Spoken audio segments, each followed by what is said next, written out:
Hi, welcome back to Engineering Drawing. I'm your Dr. Vasu.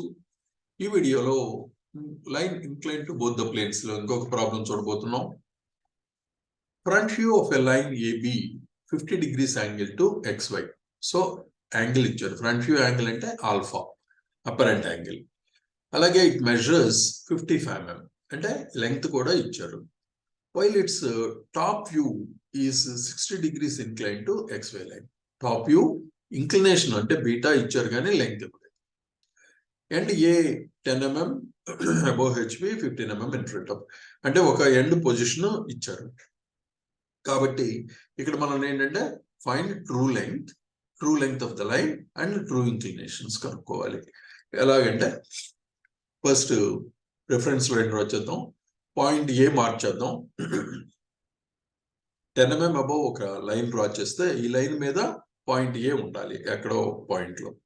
So ఒక point తీసుకొని దాన్ని ఏ dash అనుకున్నాం. అక్కడి నుంచి ఒక ప్రొజెక్టర్ డ్రా చేసాం రిఫరెన్స్ లైన్ కి, అది పాయింట్ ఏ. అలాగే point A 15 mm in front of VP ఉంది. 15 mm అంటే ఈ రిఫరెన్స్ లైన్ కి 15 mm డిస్టెన్స్ లో ఒక లైన్ డ్రా చేస్తే పాయింట్ ఏ అనేది ఈ లైన్ మీద ఉండాలి. ఆల్రెడీ పాయింట్ ఏ మార్చేసాం, ఫ్రంట్ వ్యూ తెలుసు కాబట్టి ఏ డాష్ నుంచి ఒక ప్రొజెక్టర్ డ్రా చేస్తే ఆ పాయింటే ఏ డాష్ ఏ అవుతుంది టాప్ వ్యూ. సో పాయింట్ ఏ వచ్చింది అంటే ఏ ఫిక్స్డ్. ఇప్పుడు ఫ్రంట్ వ్యూ 55 mm లాంగ్ ఉందండి, 50 degrees యాంగిల్లో ఉంది కాబట్టి 50 degrees లో ఒక లైన్ ఒకటి డ్రా చేద్దాం. 50 degrees లో ఒక లైన్ డ్రా చేసి దీన్ని 55 mm మార్చేద్దాం. అంటే ఇది పాయింట్ బి డాష్ అవుతుంది. అంటే ఫ్రంట్ వ్యూ మార్చేస్తాం, ఆల్ఫా మెజర్ మార్చేస్తాం. ఇప్పుడు ఇంకా మనకి ఇచ్చింది టాప్ వ్యూ ఇచ్చారు, 60 degrees లో ఉంది XY లైన్ కి, అంటే రిఫరెన్స్ లైన్ కి 60 degrees లో ఉంది. అంటే టాప్ వ్యూ అంటే ఏబి. సో ఏ తెలుసు, ఏబి అనేది 60 degrees లో ఉంది కాబట్టి ఏ నుంచి ఒక 60 degrees లో ఒక లైన్ డ్రా చేద్దాం. 60 degrees లో ఒక లైన్ డ్రా చేస్తే పాయింట్ బి అనేది ఇక్కడ ఎక్కడో ఉండాలి, ఈ లైన్ మీద ఉండాలి. ఎక్కడ అన్నది చూద్దాం. ఇవ్వలేదు, లెంగ్త్ ఇవ్వలేదు కాబట్టి మార్చేయలేము.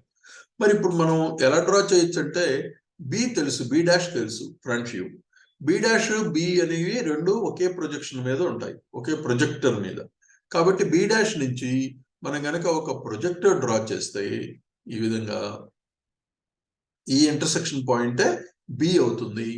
సో ఏబి గనక హైలైట్ చేస్తే మనకి ఇచ్చింది A dash B dash front view, AB అన్నది top view, alpha beta final projections line కి ఇచ్చారు. మనం ఇప్పుడు ఏం చేయాలంటే ట్రూ లెంగ్త్ ట్రూ ఇంక్లినేషన్స్ కనుక్కోవాలి. ఇక్కడ పాయింట్ బి నుంచి ఒక లైన్ డ్రా చేస్తే ఇది locus of be in the top view అవుతుంది. అలాగే బి డాష్ నుంచి కనుక ఒక లైన్ డ్రా చేస్తే ఇది locus of be in the front view అవుతుంది. ఇప్పుడు ఏం చేద్దామంటే మనకి ఫ్రంట్ వ్యూ లెంగ్త్ ఏ డాష్ బి డాష్ అనేది ఫిక్స్డ్ కాబట్టి ఓకే, ఈ ఫిక్స్డ్ గా ఈ లైన్ నుంచి దీన్ని హెచ్పికి ప్యారలల్ గా ఉండేలాగా చేద్దాం. అంటే ఏ డాష్ ఫిక్స్డ్ గా ఉంచి బి డాష్ ని కిందికి ఈ విధంగా రొటేట్ చేద్దాం. ఇలా రొటేట్ చేసినప్పుడు ఇది బి2 డాష్ అవుతుంది. ఇక్కడ ఏ డాష్ బి డాష్ ఈ లైన్ హారిజాంటల్ ప్లేన్ కి ప్యారలల్ గా వచ్చింది. సో ఇప్పుడు హారిజాంటల్ ప్లేన్ కి ప్యారలల్ గా వచ్చిన తర్వాత ఇక్కడ ఈ పాయింట్ బి2 డాష్, ఇక్కడ నుంచి మనం కనుక ఒక ప్రొజెక్టర్ డ్రా చేస్తే అంటే ఇక్కడ మనం ఈ లైన్ హారిజాంటల్ ప్లేన్ కి ప్యారలల్ గా ఉంది అని అస్యూమ్ చేసుకుంటున్నాం కాబట్టి టాప్ వ్యూలో దాని ట్రూ లెంగ్త్ కనిపిస్తుంది. టాప్ వ్యూలో ట్రూ లెంగ్త్ కాకుండా ట్రూ ఇంక్లినేషన్ విపితో ఎంత యాంగిల్ చేస్తుందో కనిపిస్తుంది.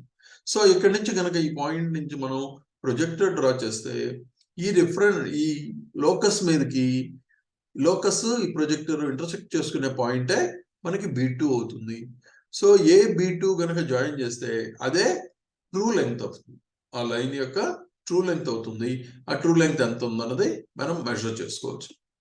అంతేకాకుండా ఈ లైన్ ట్రూ లెంగ్తే కాకుండా ప్యారలల్ టు హెచ్పి ఉంది కాబట్టి ఈ యాంగిల్ కూడా 5 ఉంటుంది, యాంగిల్ విత్ విపి అనమాట, వర్టికల్ ప్లేన్ తో ఉండే యాంగిల్. సో ట్రూ లెంగ్త్ వచ్చింది. ఒకసారి ట్రూ లెంగ్త్ వచ్చిన తర్వాత మనం ఇక్కడ ఫ్రంట్ వ్యూలో ఈ బి యొక్క లోకస్ ఏంటో తెలుసు, అంటే పాయింట్ బి అనేది ఈ హైట్ లోనే ఉంటుంది తెలుసు. కాబట్టి ఈ ట్రూ లెంగ్త్ అంటే ఏ బి2 రేడియస్ గా ఏ డాష్ నుంచి ఒక ఆర్క్ కనుక డ్రా చేస్తే అదే B1 డాష్ అవుతుంది.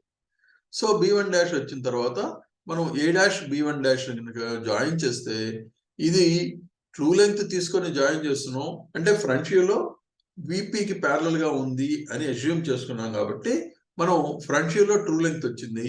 అంతేకాకుండా ట్రూ ఇంక్లినేషన్ థీటా అంటే యాంగిల్ విత్ HP కూడా ఇక్కడ ఈ విధంగా మెజర్ చేసుకోవచ్చు. సో ఈ విధంగా మనం ఇచ్చిన డేటాని యాజ్ ఇట్ ఈస్ గా కనుక రిప్రజెంట్ చేస్తే మనకి కావాల్సిన ఏంటి అన్నది ఈజీగా కనుక్కోవచ్చు. హోప్ ఈ టాపిక్ బాగా ఈ ప్రాబ్లం బాగా అర్థమైంది అనుకుంటున్నాను. ఏమైనా క్వశ్చన్స్ ఉంటే కామెంట్ రూపంలో తెలపండి. Do subscribe the channel and share it.